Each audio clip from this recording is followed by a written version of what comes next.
कि जो कौम अपना इतिहास नहीं जानती वो कभी भविष्य का निर्माण नहीं कर सकती है। ये बाबा साहब अम्बेडकर ने कहा था। उन्होंने ये भी कहा था कि जिस कौम का युवा जीते जी उस कौम की लड़ाई नहीं लड़ता वो जीते जी भी मरे के समान होता है। कि बिहार में सबसे ज्यादा बिहार के लोग मजदूरी करने के लिए दूसरे प्रदेशों में जाते हैं। मेरे आज भी याद है कोरोना काल चल रहा था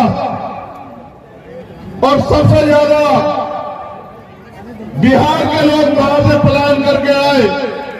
जहां लोग अपनी जान बचाने के लिए घर में घुसे हुए थे वहां मेरा बहुजन समाज सड़कों पे मारा मारा फिर रहा था। आज बाबा साहब का कारवा लूट रहा है। आज उनके द्वारा दिए गए अधिकार पे डाका पड़ रहा है। आज उन अधिकारों को खत्म किया जा रहा है। आज उन अधिकारों को सरकारें निकलने का प्रयास कर रही हैं। आरएसएस बीजेपी के लोग हमारे संविधान को बदल देना चाहते हैं। 2 अप्रैल 2018 जब आपके SC/ST एक्ट पे सरकार के लोगों ने सुप्रीम कोर्ट के जरिए डकैती डालने का काम किया, आपने सड़क पे आके अपनी ताकत का एहसास कराने का काम किया और फिर सरकार को सुप्रीम कोर्ट दोनों को झुकना पड़ा। मैंने आपको इसलिए याद दिलाया कि जो कौम अपना इतिहास नहीं जानती वो कभी भविष्य का निर्माण नहीं कर सकती है। ये बाबा साहब अम्बेडकर ने कहा था। उन्होंने ये भी कहा था कि जिस कौम का युवा जीते जी उस कौम की लड़ाई नहीं लड़ता वो जीते जी भी मरे के समान होता है। और जिस कौम का युवा जीते जी अपने समाज की लड़ाई लड़ता है, अधिकारों की लड़ाई लड़ता है, वो मरकर भी अमर हो जाता है। अपने महापुरुषों की बात को हमें याद रखना चाहिए। आज हम इतने बड़ी संख्या में क्यों इकट्ठा हुए? इसके पीछे एक कारण ये है कि हम अपने देश में जिसमें हमारा राज हुआ करता था उस देश में आज गुलामों जैसी जिंदगी जी रहे हैं। खाने को अच्छा खाना नहीं है, पीने के लिए साफ पानी नहीं है, पहनने के लिए अच्छे कपड़े नहीं है, सर पे छत नहीं है, आने जाने के लिए सुविधाएं नहीं है, आर्थिक सशक्तिकरण नहीं है। क्यों? क्योंकि जिनको राज करना था उन्होंने अपने राज करने की आदत को, अपने निर्णय को भुला दिया और जो लोग कम संख्या में हैं वो लोग राज कर रहे हैं। सम्मानित साथियों, बहुजन समाज जोड़ो यात्रा इसलिए है कि टुकड़ों में बटा बहुजन समाज जिन्होंने बुद्ध के रास्ते पे चल के आज से 2000 साल पहले इस देश में राज किया, उनका राज दोबारा इस देश में स्थापित हो। मानवता के कल्याण के लिए सम्राट अशोक का राज वापिस स्थापित हो। इसलिए जो है हमें पुनः टूटे हुए बहुजन समाज को एकजुट करने के लिए बहुजन समाज जोड़ो यात्रा शुरू करनी पड़ी। लेकिन गौर कीजिए, ये यात्रा सिर्फ बिहार में नहीं चल रही है, ये यात्रा मध्य प्रदेश में भी चल रही थी। 12 फरवरी को मध्य प्रदेश में हमने उसको यात्रा को समाप्त किया। लेकिन जब समाप्त किया तो मध्य प्रदेश में सत्ता और विपक्ष दोनों की जड़ें हिला के रख दी। हमारे लोग इंतजार कर रहे थे कि कोई उनको अवसर दे लड़ने का। जब उनको अवसर मिला तो उन्होंने साबित किया कि उनका जो बल है उसका कोई मुकाबला नहीं कर सकता है। आपकी संख्या बहुत है लेकिन आप सत्ता पे काबिज नहीं है, इसलिए आपको सारी समस्याओं का सामना करना पड़ रहा है। देखो, यहां कुर्सियां बहुत हैं मगर ये लोग खड़े हैं ना, मंच पे कुर्सियां मगर ये खड़े हैं ना, क्योंकि ये कुर्सी की वैल्यू नहीं समझते हैं। आज जिस दिन ये कुर्सी की वैल्यू समझ जाएंगे कि कुर्सी कितनी ताकतवर होती है, उस दिन ये कुर्सी नहीं छोड़ेंगे किसी के लिए। बैठ जाओ, बैठ जाओ मेरे महापुरुषों, बैठ जाओ। इतिहास तुम्हें भी माफ नहीं करेगा।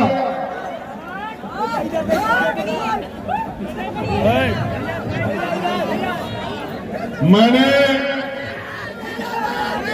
एक मिनट, मैंने तुम्हें भेड़ बकरी की तरह तैयार नहीं किया, योद्धाओं की तरह तैयार किया। तुम्हारी दहाड़ जो है वो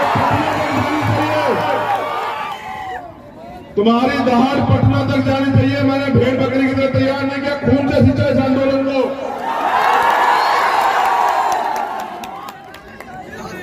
अब अगले 10 मिनट शांत हो जाओ, एक पैर पे खड़ा होने को मिले, एक पैर पे खड़े रहो, क्योंकि जब तक तुम मेरा दर्द नहीं सुनोगे तब तक लड़ने के लिए तैयार नहीं होंगे।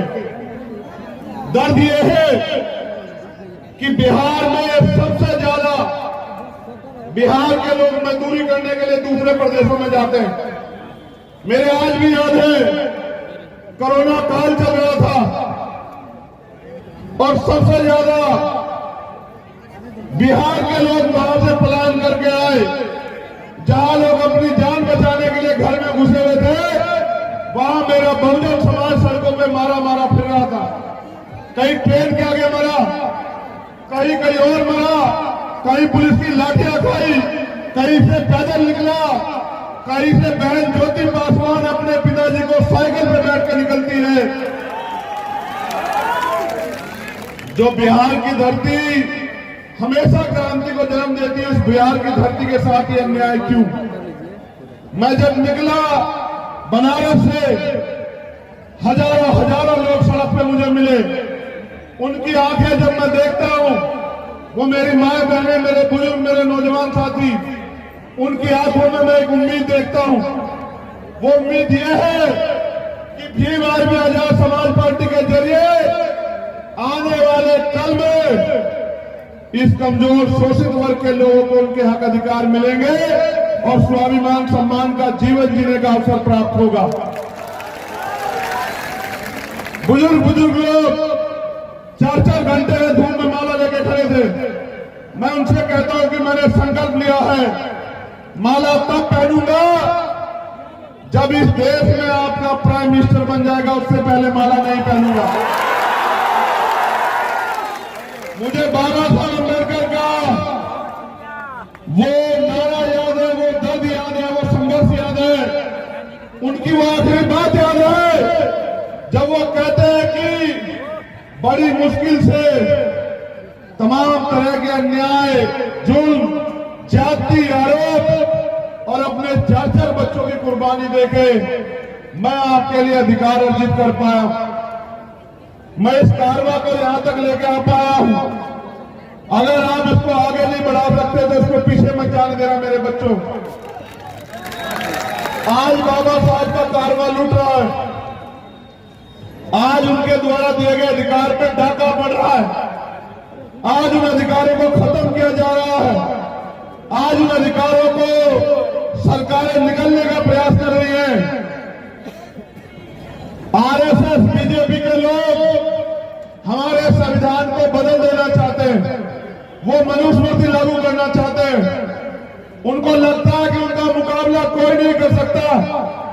मैं बस ये बताने के लिए बिहार आया हूं कि तुम्हारा मुकाबला इस बार बाबा साहब अम्बेडकर के बच्चों से है। तुम्हें छठी का दूध दिला दिया तब कहना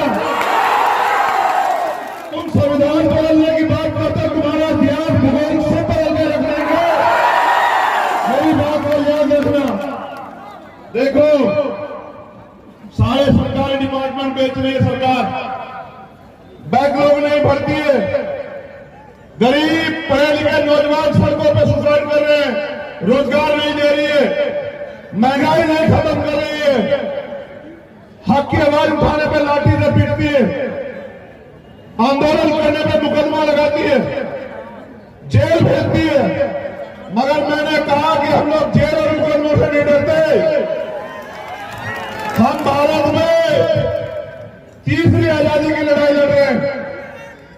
पहली जब हमने अंग्रेजों से प्राप्त की, दूसरी जब हमने ब्राह्मणवाद को कुचल के 26 जनवरी 1950 को संविधान लागू करा के ली, और तीसरी कि बाबा साहब अम्बेडकर और माननीय काशीराम साहब का अधूरा सपना कि भारत की धरती पे सम्राट अशोक के सपनों का भारत बने, जिसके लिए बाबा साहब अम्बेडकर ने कहा कि 21वीं सदी हमारी होगी। अगर मेरे बच्चों ने मेरी बात को समझ लिया तो वो अपने हक अधिकारों के लिए संघर्ष करेंगे।